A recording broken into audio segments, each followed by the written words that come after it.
السلام عليكم ورحمة الله وبركاته. اليوم هنتعلم طريقة عمل البسلة بالجزر بالطريقة الأصلية. أحلى طبق بسلة بالجزر ممكن تاكليه وتقدميه جنب الأكل، سواء لحمة أو فراخ أو زي ما تحبي. ممكن تاكليه مع الرز أو حتى مع العيش. طبق روعة جدا جدا والطريقة سهلة جدا جدا. هتخلصيه في 5 دقايق، وأي حد مبتدئ ولسه بيتعلم في المطبخ هيقدر يعمل الطبق ده ويطلع معاه طعمه في منتهى الجمال. أعرفكم بنفسي، معاكم جهاد شوقي الحديدي، ودي قناتي. لو أول مرة تشوف القناة يشرفني جدا تعملي اشتراك وفعلي زر الجرس علشان يوصلك كل فيديوهاتي الجديدة اللي بنزلها على القناة أول بأول. والفيديو ده لو عجبك أو استفدت منه بمعلومة صغيرة ياريت تضغطي على زر أعجبني لكي ينتشر ويصل عدد أكبر من المتابعين. مقادير طبق اليوم بسيطة جدا. في الأول معايا البسلة، والبسلة دي كانت عندي في الفريزر أنا مفرزاها.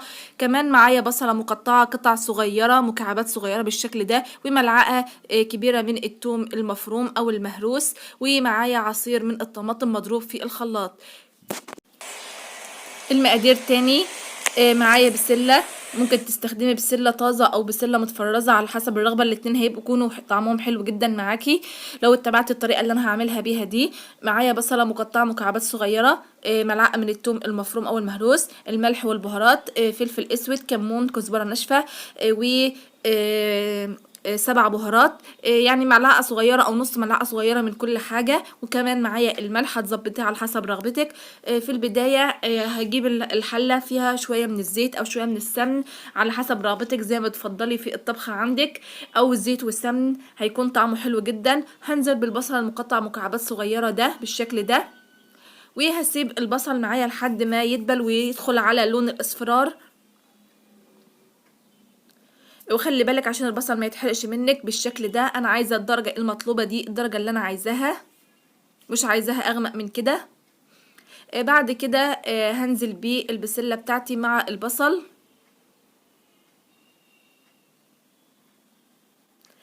قلبي البسله كويس جدا مع البصل، واسبيها مع البصل على درجه هاديه لمده حوالي 5 دقائق كده. البسله بتاخد من طعم البصل وريحته بتكون جميله جدا.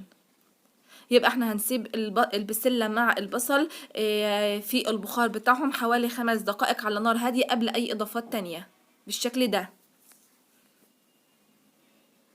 وقلبهم جيد جدا بالطريقة دي.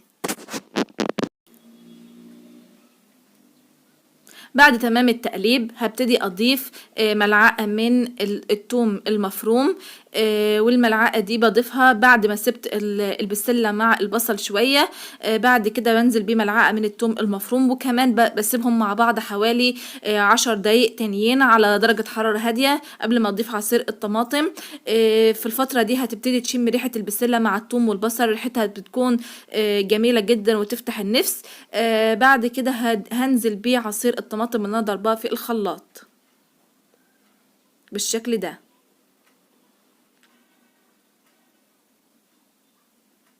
وقلبي الطماطم مع البسله والجزر كويس. وبعدين هنزل بالملح والبهارات والتوابل بتاعتي، وكمان برضو قلبهم مع بعض. دي رشة صغيرة من السكر عشان تعادل حموضة الطماطم، وما تقلقيش مش هتأثر في طعم البسلة النهائي، بالعكس بتكون جميلة جدا وبتخلي الخضار بتاعك خفيف على المعدة.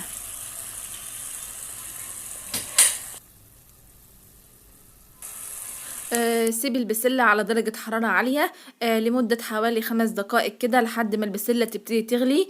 بعد كده خلي درجة الحرارة منخفضة أو متوسطة علشان تبتدي الصلصة تتسبك معاك وتتقل بالشكل ده، وكمان البسلة والجزر يستوي بشكل كويس.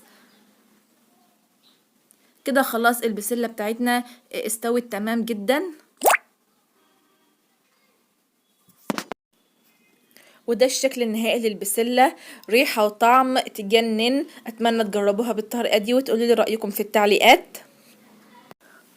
ولو لسه مش مشتركين اشتركوا في القناة وفعلوا زر الجرس علشان كل الفيديوهات الجديدة توصلكم اول باول. شيروا الفيديو ده مع اصحابكم وشاركوه مع اصحابكم واصدقائكم على جميع مواقع التواصل الاجتماعي علشان يستفيدوا بالوصفة. واكتبوا لي رأيكم في التعليقات. طبعا برحب بكل التعليقات وبرد عليها.